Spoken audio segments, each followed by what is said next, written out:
es complicado porque lo que vemos con en muchas de estas agendas es que de alguna forma van marcando unas tendencias en toda la región, en concreto la cuestión del aborto. Yo creo que es casi imposible moverla hacia atrás. Creo que esas son cosas que tal vez no se pueden decir.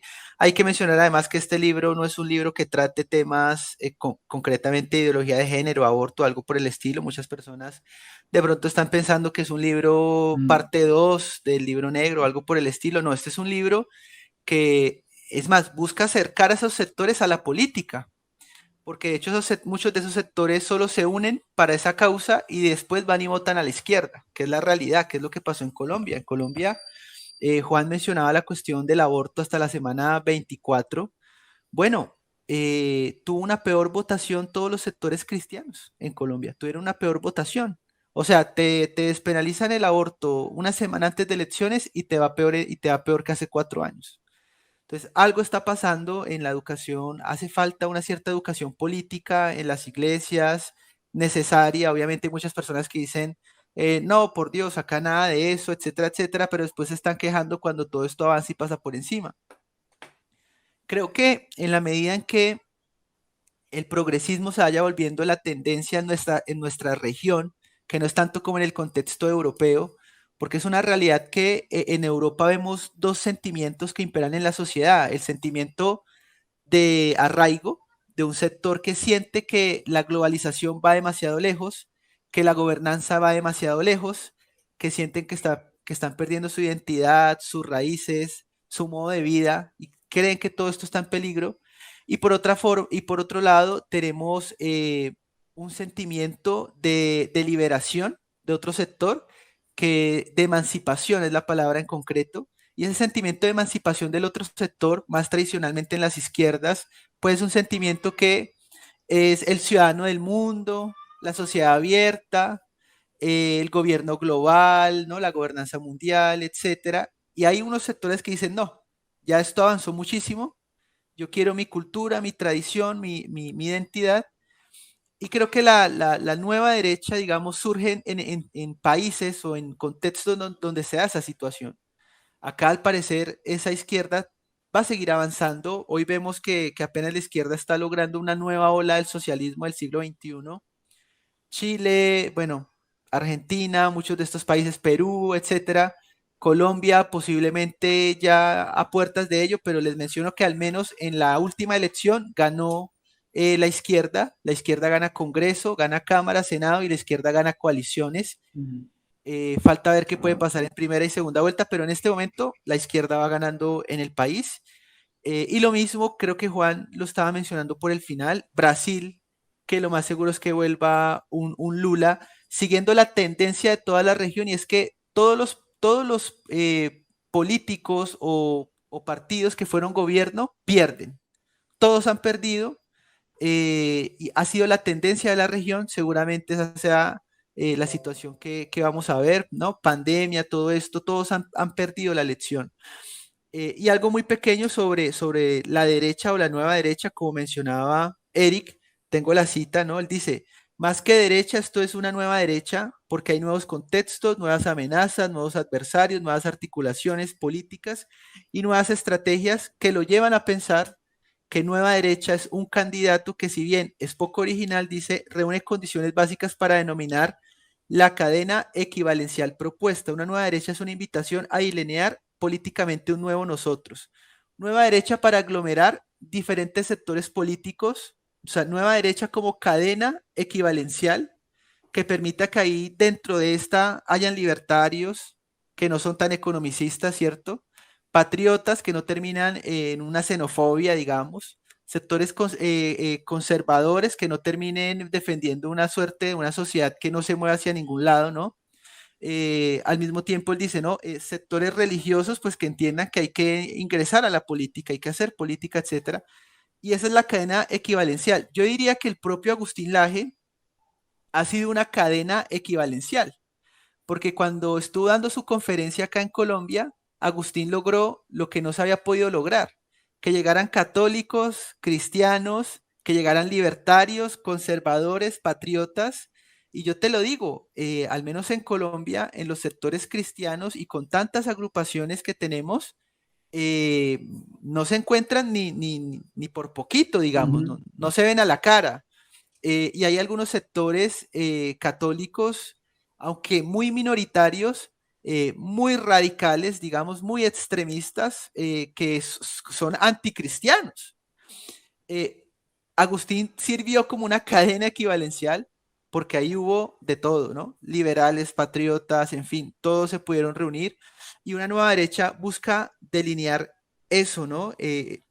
Digamos, es difícil, pero es el camino, la izquierda lo pudo hacer, la izquierda fue capaz de crear una cadena entre la preocupación del obrero, pero la preocupación del estudiante, la preocupación de la madre cabeza de familia, y logró crear un nosotros, ¿no? Ahorita, pues se intenta crear un nosotros, y en la medida en que avance la izquierda, nosotros vamos a poder ser una fuerza, dice Agustín, literalmente una fuerza de incorrección política, una oposición radical a la casta nacional e internacional, porque esa nueva derecha tiene elementos en contra del globalismo, que una vieja derecha ni siquiera tiene una buena o clara política internacional o una visión geopolítica, al estatismo, al globalismo, al establishment multimediático y a la hegemonía progresista que domina la academia, a los ingenieros sociales y culturales de las Big Tech y del poder financiero global inclinado sin disimulo alguno hacia la izquierda cultural.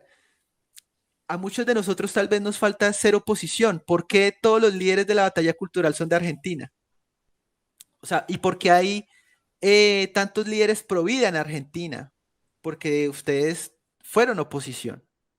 Acá en Colombia, las redes sociales de la izquierda están igual a las redes sociales de los influenciadores que conocemos de la Argentina.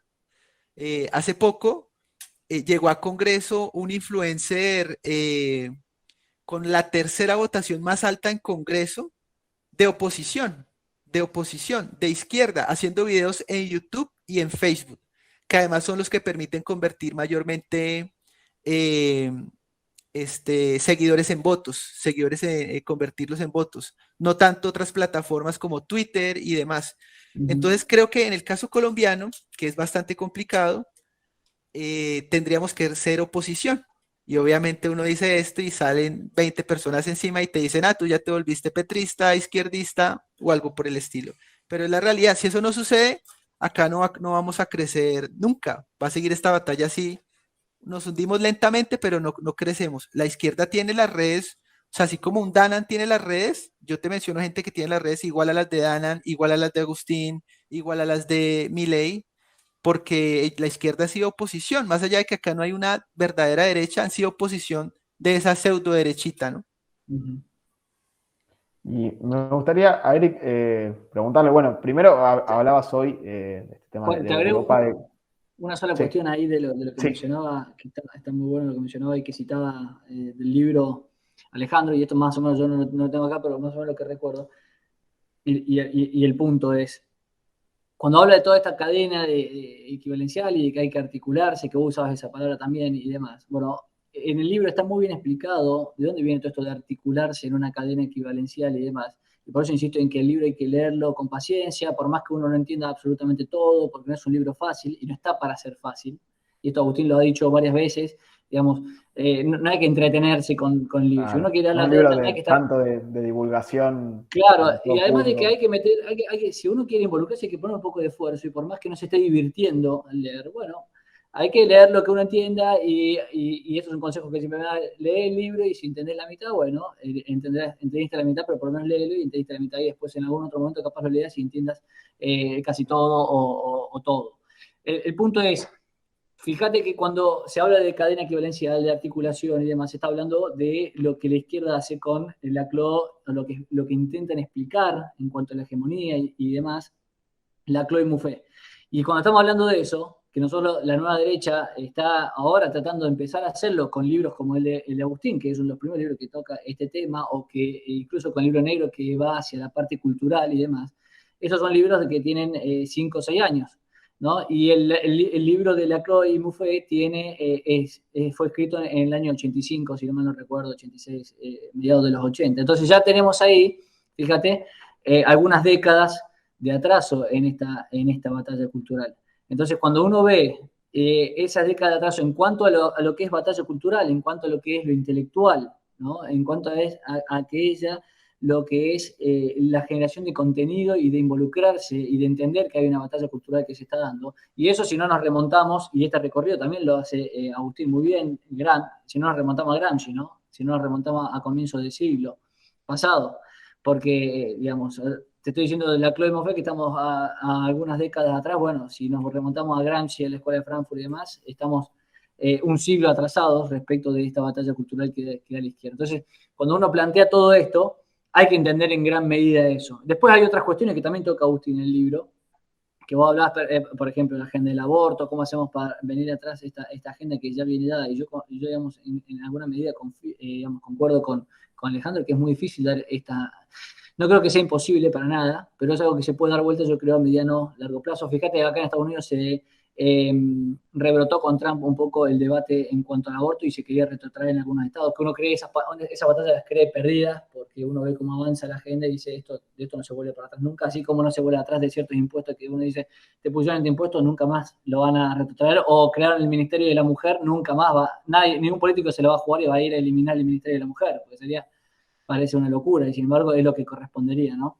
Pero el punto es, yo creo que se puede dar la batalla que capaz en mediano o largo plazo sea, y vos tenés estos elementos, y en esto hay que admitirlo, estamos muy, muy atrasados. En cuanto a los intelectuales, como te digo, estamos debatiendo ideas de la Chloé Moffett, que escribió en los 80, y en cuanto a, obviamente, el financiamiento. La agenda del aborto fue impulsada, y esto lo menciona en una parte del libro también Agustín, menciona varias de las principales fundaciones, desde Open Society, a la fundación de Bill y Melinda Gates, a la Ford Foundation, Rockefeller y más, que vienen financiando la agenda progresista con millones y millones de años, cosa que tampoco la derecha en gran medida la tiene.